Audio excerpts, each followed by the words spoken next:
Sponsored by Canadian Model Railroad.ca and by donations from patrons like you.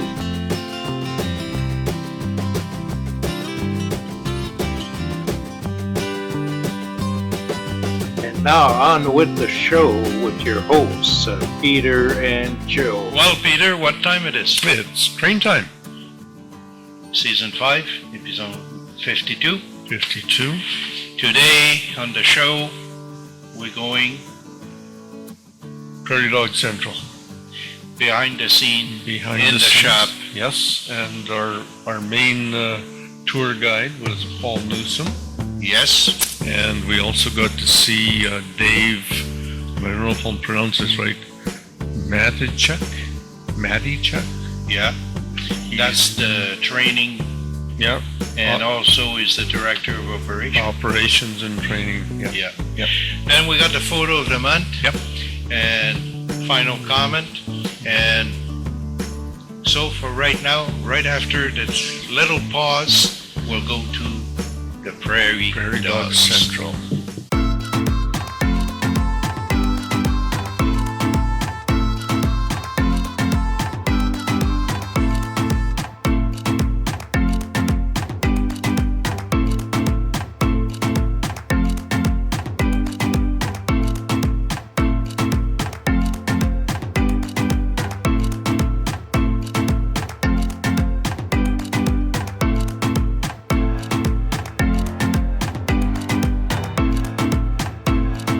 We're on site at the Prairie Dog Central here in Winnipeg. We're at a pre-season show in the main workshop. I'm here with General Manager Paul Newsom. And Paul, just briefly to start off, give us a little history of the Prairie Dog Central. Okay, the Prairie Dog Central started running in 1970. So we've been running continuously. We're coming up to our 55th season now.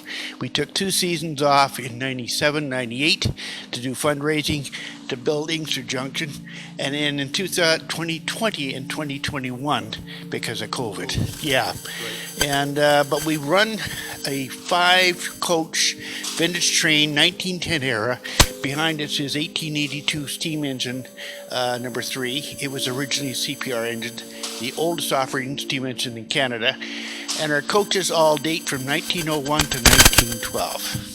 Wow, that's something. Now, this is all under the operation of the Vintage Locomotive Society, right? Yes. Yeah, the Vintage Locomotive Society is a legal entity. It's a registered charity. It's a non-profit organization run by volunteers and some staff. And it's been around since April of 1968. So there was 2 years of preparatory. And the first trip that the train ran as the Prairie Dog Central was July 1st, 1970, when it went up to Lower Fort Garry with then Prime Minister Pierre Elliott Trudeau and members of the Manitoba Legislature. The train started running for the public on July 11th, 1970. I started on July 12th. Wow, so you've been here for a while. Continuously, yes, yes. Now, we mentioned number 3 behind us, and you're right now in the process of doing a lot of work on it, right? Yes, we are. Number 3 is going through its required 15-year heavy maintenance, which includes retubing as required by federal regulations. It's not something that's broken down or anything like that. And so all the tubes have now been taken out. There's 187 2-inch tubes that our volunteers have taken out, and we're just waiting on setting a date with our contractor to get new tubes ordered and installed. And we can't run the steam in 2024, but we're expecting to run it in 2025. So it'll be down for the whole season with its retubing and recertification. Correct. Okay. Now, we are in your main workshop area, right? Yes, yes we are. And just, I guess, looking that way, There's a couple of coaches here.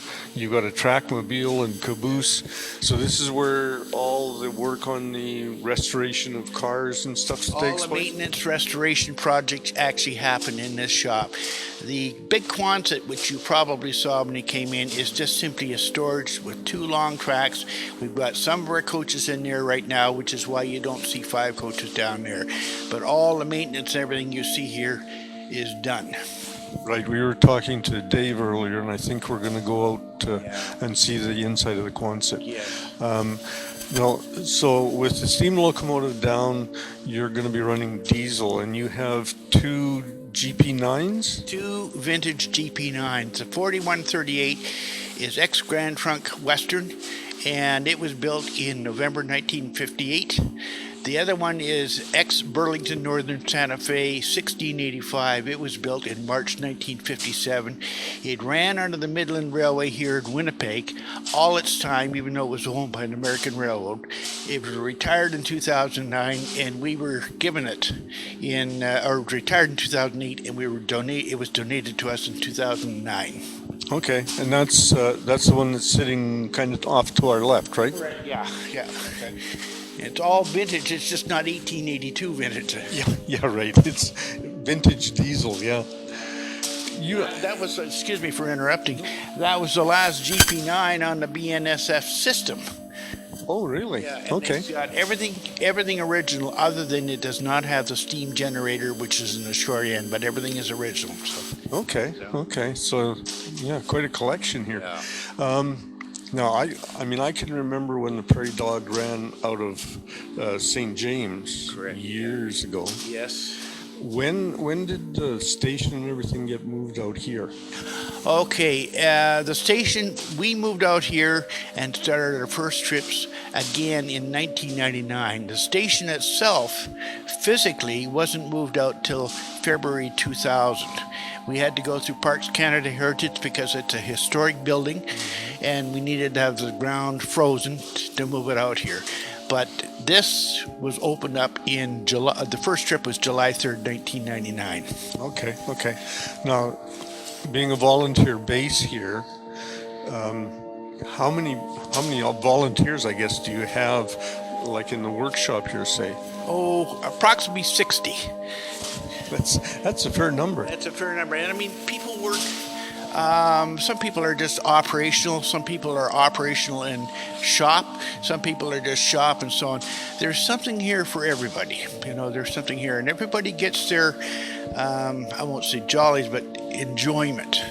They get their satisfaction about belonging and being part of a group to keep this train running. So we all get something different. Yeah, I can understand that. I mean, this is big model trains. Yeah, very much so. And you've got to be safe about everything you do. Yes. So. No, we were talking to Dave, and he was telling us that he's the training guy. He's the operations and training manager for the Prairie Dog Central. In other words, his role includes running the shop, all the maintenance projects under me, of course, all the operational crews who get trained. He does the training after they've gone through initial training. He does the training and qualification with our input. And what else does he do? He assigns the crews and looks after a lot of stuff. He's a busy man. A busy boy. Yeah. Okay, we've just moved down the workshop a little ways. We're in front of a couple of the coaches that have been brought in, and I'll let Paul explain what's going on with them. Okay, thank you very much. What we're doing, we have 2 coaches in right now. The other coaches are stored in the Quonset, but we're cleaning them, beginning the initial cleaning in preparation for our first trip, which is going to be on Mother's Day. So the floors are being cleaned and things are being dusted, and all the kind of the winter dust is being taken off everything. We haven't had, fortunately, any major repairs to do on any of the coaches this year. We did do some work on one end of the buffer beam of the caboose, which you can see behind us. We put a little patch and figured out how to repair one corner of it, but there hasn't been huge repair to do this winter. Right. Now, these coaches have initially been restored. they would go back to what years? The 103, which you see to my left or our left, was built in 1908, May 1908, for the Keweenaw Central Railway, and it found its way to Winnipeg Hydro in 1920, and we've had ownership of it since 2009. The 104 behind us is the oldest of our coaches. It was built in 1901 for the Canadian Northern Railway. Okay. And it found its way over to the Greater Winnipeg Water District Railway years ago, along with Coach 105 and 106 and 107. So there's a long history. Most everything is original. The only thing that has changed is the lighting. We put in electric lights because pinch gas was outlawed many years ago and it's dangerous. So Oh yeah, Dugald Wreck. yes, Yes, so yes. I'm looking at this 104, and it's got the decorative stained glass Yes. above the windows. Yeah, That's a very nice feature. it is. And you know, when we got this coach from the GWWD, they were covered over, and we can understand why, because it would just protect them from leakage and that. We spent a whole winter taking all the wood off and rebuilding all around there to show off the leaded glass windows that you see here now, and they're just beautiful. Just And of course, these are wood coaches, they are. and you've done restoration work on them. Yes, we have. And they're inspected every year, by the way, by the regulatory people. I should tell you that, because all of our equipment undergoes full inspections annually, compliance monitoring inspections, so that what you're seeing here is not only restored, but it's restored to proper operating condition. Okay. And all the running gear is all original? Yes, it is. I mean, I got to be careful here. The wheels are probably been changed out in early years, so I would be lying if I said absolutely. But the bodies that you see and most of the appliances you see are original. And now you've got a Quonset outside that you're storing the rest of the coaches in. Yes. How many do you have in total? Five coaches, and then we often use our caboose, our 1912 caboose, which is just down there, as you can see. Yeah. But that's a regular train for us. Five Okay. coaches in the caboose. Okay. And you run from here at your Inkster Junction. Inkster Junction to Gross Isle. Gross Isle. Yeah. Okay. And there's a Y there for you. There's a Y to turn around, yes, and there's a whole site for people. We have an hour and a half ground time, Yep. and people can pick up a hot dog, drinks, and some snack items. They can visit a heritage house, a heritage church, a heritage school. This is all heritage stuff. This is not replicas. Yes. And they can sit under shelter if the day, there's rain. like today, it's inclement or whatever. But they have all this ground time. We've had people, if you don't mind me jumping in here, we've had people who, when they've come back here, they've gone and bought tickets right away because they didn't have a chance to see everything they wanted to see. So they've bought tickets for another train. A lot of repeat business. It's been a few years since I've been on the train, but I know out at Gross Isle there's crafts, there's honeys, there's homemade jams. All kinds of things, yes. Baking goods and stuff, just like you're saying, yes. And your running season goes from Mother's Day to the end of September, and then in October, the last 2 weekends in October, we have two Halloween trips on the Saturday and the Sunday for Halloween specials, and that's it for the year. At the end of October, we're done until Mother's Day the following year. now in the off season, since we're in the shop. Once you finish your regular runs in the off season, that's when you do any kind of maintenance. Correct. Any kind of heavy maintenance we do in the wintertime, and that gets put together, like the list of things we have to do gets put together during the operating season, So we have an idea, a really good idea, what we're going to do, say, to 104 or 103 or 106 or 107, the caboose or whatever. So it's not just like, oops, and we're stuck. But that's what the people do. Yeah. So the logistics of the year, at the end of the year, you've got a to-do list. Yes, and that's exactly what happened with number 3. I mean, what we didn't know, if I can jump in here for a second, what we didn't know is whether or not we were able to retube it in time for the 2024 season. And we couldn't rely on, and I'm not being critical, but we couldn't rely on possible timings of getting the licensed installer, I should say, to get the tubes in. So we didn't want to disappoint the public, so we just said that's it. But the 15 years, we had that planned out because it was in 2009 that number 3 came back after we had a new boiler built, a whole new boiler built and retubed, and it was every 15 years by regulation.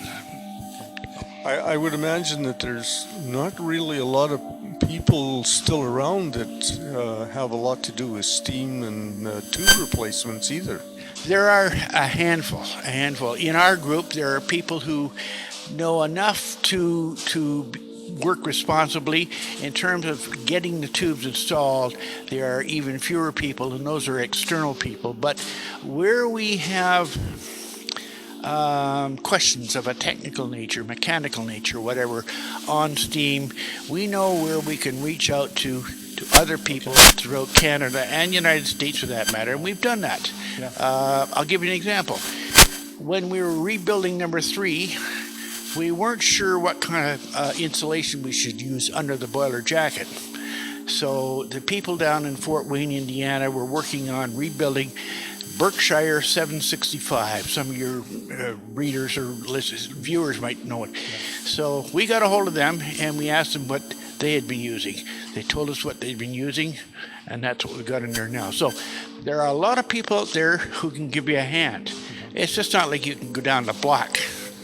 There are a number of museums that still have a steam operation, and out in your Quonset, you have 2 steam locomotives. One of them has been sold to a museum in Ontario. Yes, for sure. It's been sold to the Waterloo Central. It's not a secret or anything like that. It's been on Facebook and so on and so forth. And that was a good... We're working on the second one, and that's as much as I'll say, but we're not retaining them, is what I'm leading to. We're not retaining them at all. We acquired them November 2017. It's a long story. I won't get into it, but we acquired them.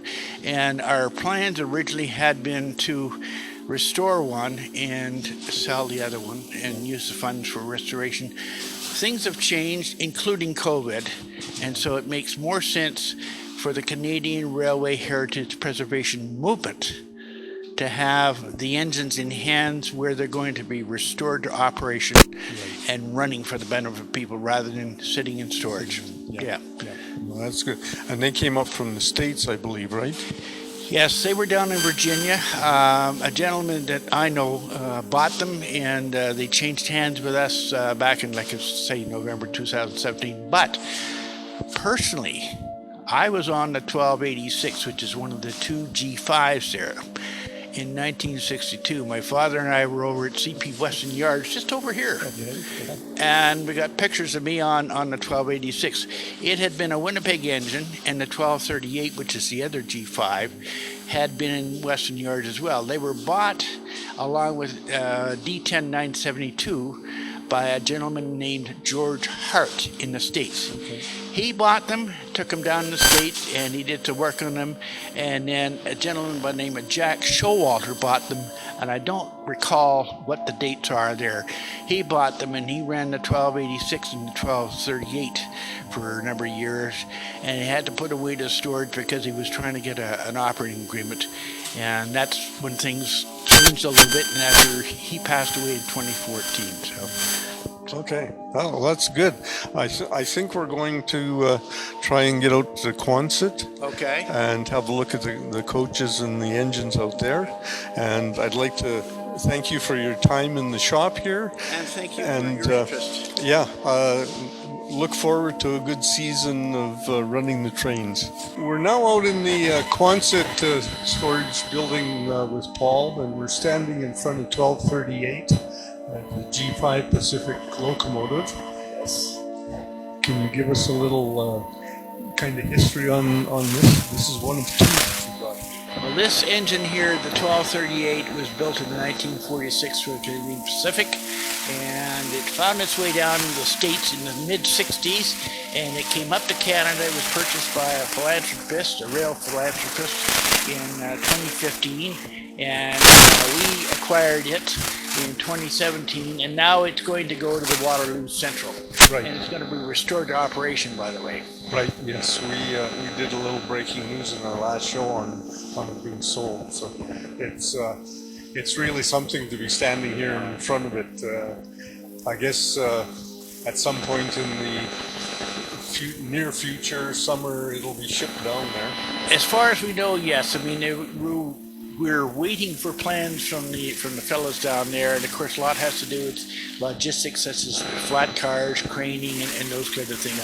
So we don't know when exactly. Now, this Quonset, as we look down, this is strictly storage for your coaches and I see maintenance equipment. Spare equipment, yeah, track equipment, and so on and so forth. There's no work that is ever done in here. It's just storage, as you said. It's not heated. It's not paved, as you can see. It's just simply here to be sheltered in a secure facility. By the way. Now, there was a couple of young guys around here. Yes. I don't know if we can catch them. But they're the new generation coming in. Yeah. What are their names? Tyler and Kenny. They're the new generation here at Prairie Dog. I'd just like to ask them a few questions. You guys have just recently come to the Prairie Dog? Yeah, that's true. How long ago? 2 months ago, about. 2 months. And you? I was here for a year. A year? And you're the one that's going for locomotive engineer? Yep. Yeah. So this is a real life passion for you. Yeah. Yeah. And for you? I'm probably gonna go into law school. Okay. So this is big time hobby stuff for you. Yeah, basically a hobby. Yeah. Well, this is great to have the new generation, and thank you for your time, and all the best on working on one-to-one scale trains. Yeah. Okay? Take care. Thanks a lot, you guys.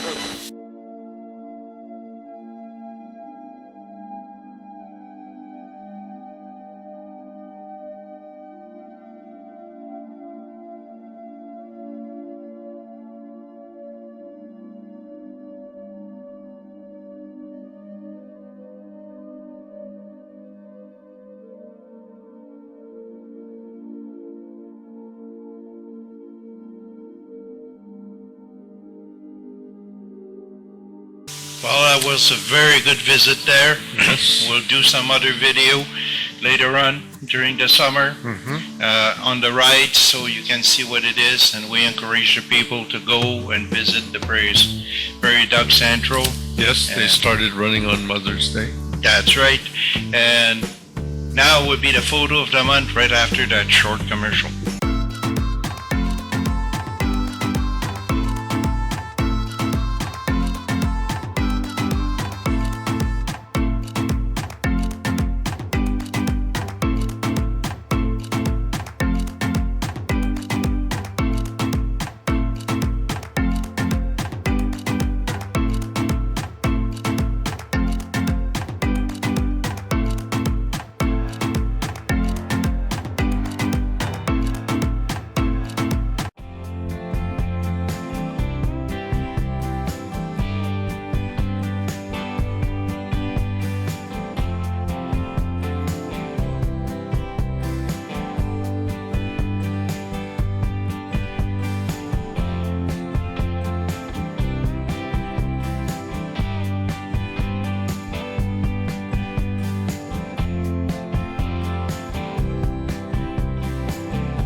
Well, Peter, Good photos. good photos, a good show, and it's our last show till September. Yes, we're taking the summer off. Yes, so we can have some more content.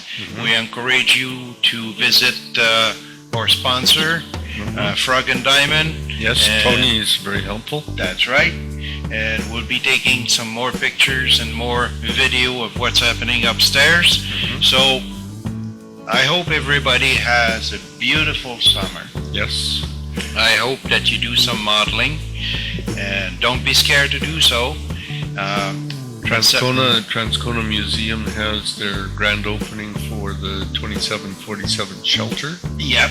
towards the end of June, I think it is. Yeah, I don't. 23rd of June, I think. Yeah, something like that. More than likely we'll be there. It's always according to weathers and two other factors. But regardless, folks, we'll see you in September and hoping you have a great summer. Have a good summer and happy modeling.